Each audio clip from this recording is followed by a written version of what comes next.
It is a beautiful day, and we want to live to see some more of them. Oh, we are here because Priti Patel wants to make it illegal for demonstrators to be annoying.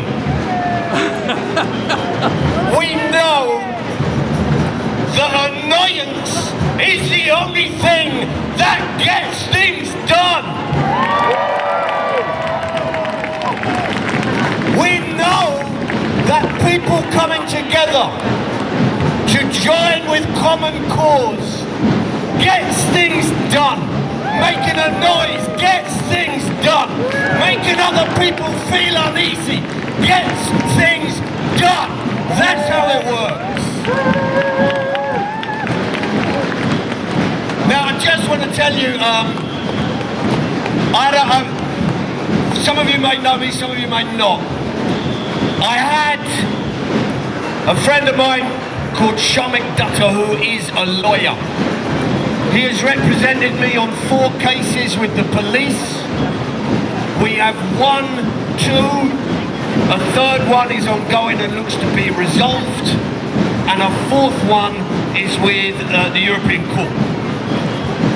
Shamik, for the first one, was I got stopped and searched unlawfully, and they had to give you a chit explaining the reason the police stopped and searched. And on my chit, it says, reason for stop and search, and the officer wrote, Mr. Thomas looked overconfident. Overconfidence is now a reason to stop and search someone. Overconfidence is now proof of criminality. There he goes, he's a criminal. How do you know? He's got a jaunty demeanour and a cigarette holder. So I asked my friend Shamik, said, what can we do? And Shamik said, what we can do is we can put a complaint into the Independent Police Complaints Commission. Now, the Independent Police Complaints, apart from being the finest oxymoron outside of Channel 5 News, to our surprise, turned round and said, yes, the police have unlawfully stopped and searched you. So I said, well, we've won. He said, no, what we can do, Mark, is we must take one further action. I said, what is that action? He said, we must sue the police. And I very innocently said, what for? He said, money! And so we sued the police and we won £2,000.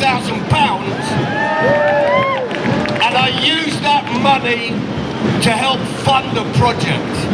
I was doing a project where I walked the length of the Israeli wall in the West Bank and did a show about it called Walking the Wall. And if you go online, you'll find old posters of that tour, and at the bottom of the tour poster it says Walking the Wall, and at the bottom it says financially assisted by the Metropolitan Police.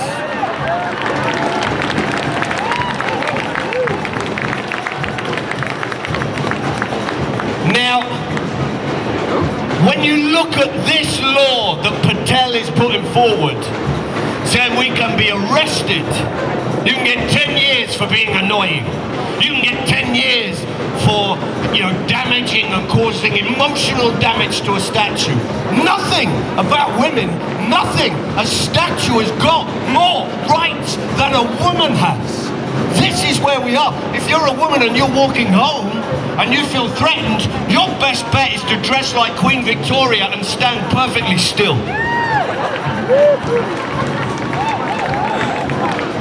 So I said to Shamik, what's this lot? He said, lots of people are going to be arrested, but we've got rights. Not just moral rights, not just the rights of being together, but the rights of Article 10 and Article 11 of the European Convention, which is now British law. It is our right for freedom of expression. It is our legal right to assemble. And so when the police start saying we're going to arrest people for that, they're going to spend the next 10 years, should we have them, in court defending their actions. That's what's going to happen. And my friend Sharmik said, Mark, if you get arrested under this law, let's see if we can finance a musical on the back of the compensation. You have rights, we all have rights. Annoyance is what gets things done, right? Suffragettes, we didn't vote because suffragettes went up Oxford Street and Regent Street and broke windows with toffee hammers, right? That's what they did. Possibly one of the most middle-class demos going. Have you got a toffee hammer? Yes, I have. But it worked.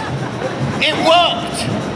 Emily Wilding Davidson walked onto the racetrack at Epsom Derby to pin on the suffragette colours onto George V's horse, and she was trampled to death. That was annoying for all the people who had £5 on that horse. But it worked. Annoyance is what gets things done. A little while ago, I was with some friends who were members of, they worked at the Curzon Cinema. Do you all know the Curzon? They worked at the Curzon Cinema and they said, we're fighting for trade union recognition, we're fighting for the living wage. But if we do anything, because they don't recognise the union, if we do anything in protest, the management can discipline us, or we can be sacked, we can be punished. Would you come and help? I said yes. So what we did, we organised the Dayglow demos. Has anyone ever been on a Dayglow demo? Let me tell you about the Dayglow demos, my friends. You buy a ticket for the Curzon Cinema, you go into the Curzon Cinema, when the lights go down for the start of the adverts, you charge to the front of the stage, you unveil your banners, which are written in Dayglow paint and therefore glow in the dark, and it says, recognise the union, pay the living wage, Mr. DeMille, I'm ready for my pay rise. And you hand out a leaflet, and the leaflet is handed out to all the people there in the audience saying, we're just going to disturb the adverts. We're here because no one should be working and having to get tax credits. No one should be working full time and going to a food bank. And we expect more from a cinema chain that shows human rights film festivals. And we handed out our leaflets, and you know, in Curzon, Soho, just round the corner, the audience was so lovely and liberal, they gave us a round of applause when we left. That's how nice they were. They didn't do that in Mayfair. In Mayfair, I was handing out a leaflet, and somebody said, I don't want one. And I said, we're just going to disturb the adverts. He said, I don't care. I said, well, he said, you shouldn't be demonstrating.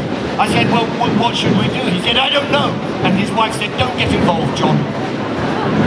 And that was that. I obviously annoyed him. I obviously annoyed Curzon Cinema when we did the next bit of our action, which was to charge up to the box office and demand a refund because there's been a disturbance that's completely ruined the evening. We obviously annoyed them. But now if you go to the Curzon Cinema, when they show their advert saying, you know, become a member, popcorn, buy some, they put up an advert that says, Curzon Cinema is proud to pay the living wage. We won.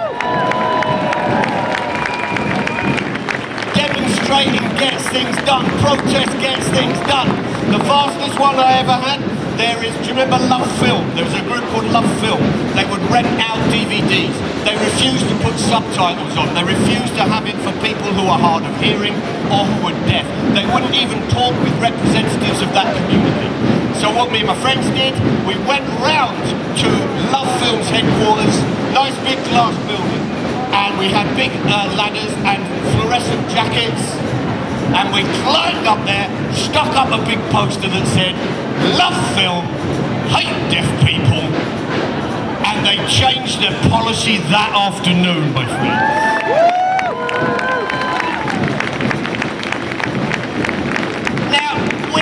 have to work a little bit harder to actually stop the planet burning.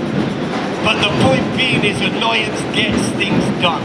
Priti Patel now, under this new law, she'll be able to say whether your demonstration is okay to go ahead or whether your demonstration should be banned. She is going to be able to say. She's going to be able to instruct the police directly and say, you've got to ban this one. And for me, there is nothing more terrifying than Priti Patel turning round to me and saying, Mark, it's okay, your demonstration can go ahead. I can think of nothing more shameful, my friends. Nothing more shameful. It is remarkable.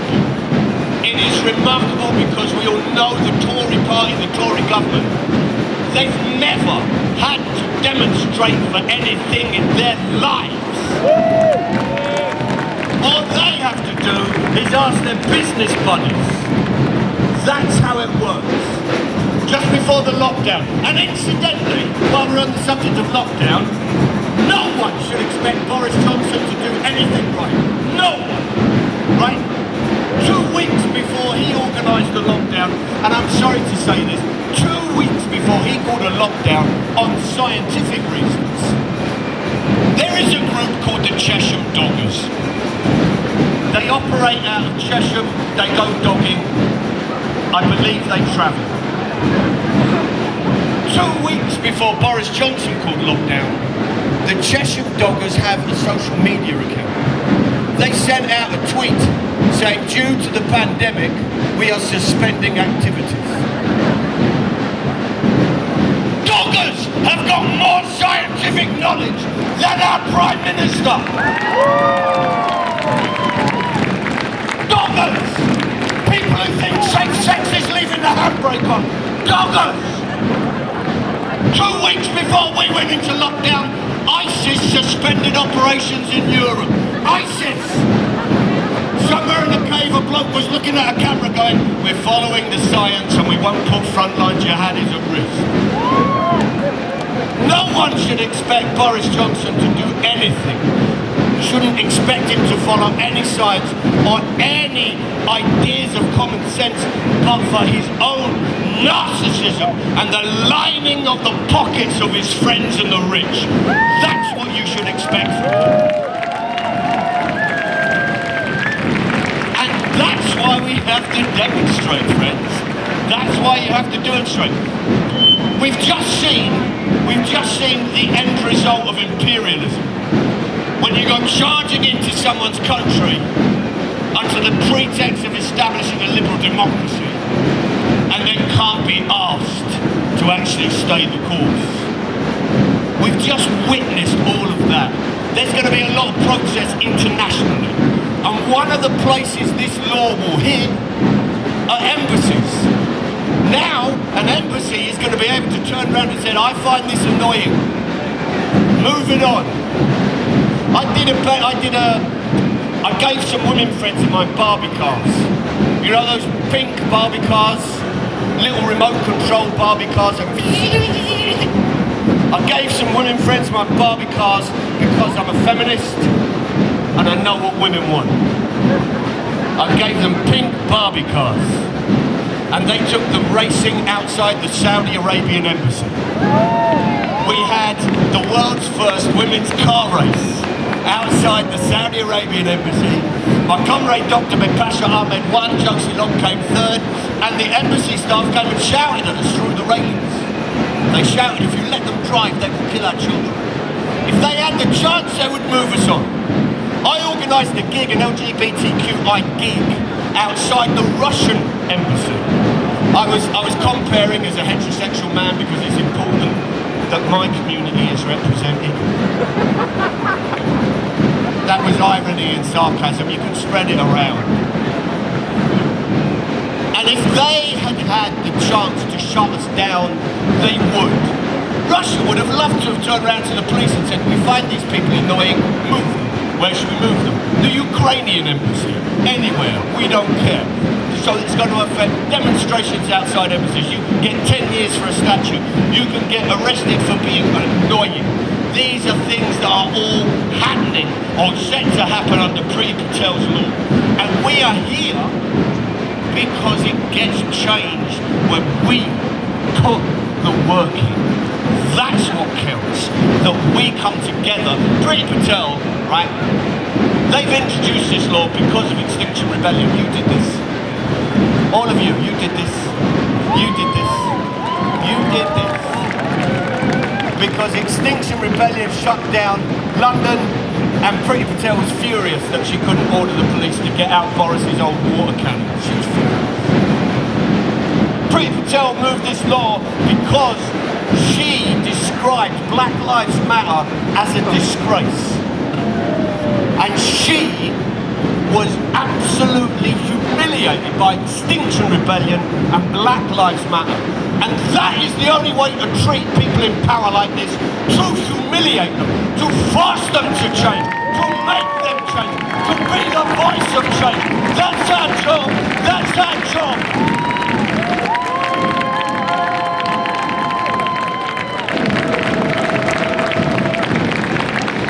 We're here not just to challenge this, we're here to inspire other people. We're here to inspire them with courage and with hope and with creativity. That's what we're here for. Let me ask, does anyone remember the M41 protest? Anyone? M41 protest, you remember? They squatted a motorway. They squatted a motorway. They put up the sound systems at the front against the police line. They had sandpits for the kids. They had a cafe area. They had a free food area. They had a discussion area. And right at the front where the music was loudest, a woman on stilts stood in a large Marie Antoinette bell dress, dancing.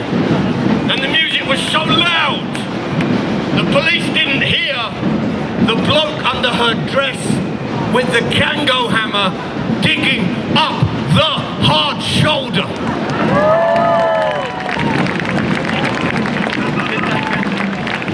Sorry, I've just been told the cops thought it was repetitive beats. And what was amazing was when the woman in the bell dress walked away, they had planted trees in the fast lane. That's why we're here. That's why we're here, to encourage each other, to give strength to each other, to find our creativity as a community. And I want to say thank you for coming and thank you for being here. And I'm going to go off and get a cup of coffee. Much love to you all.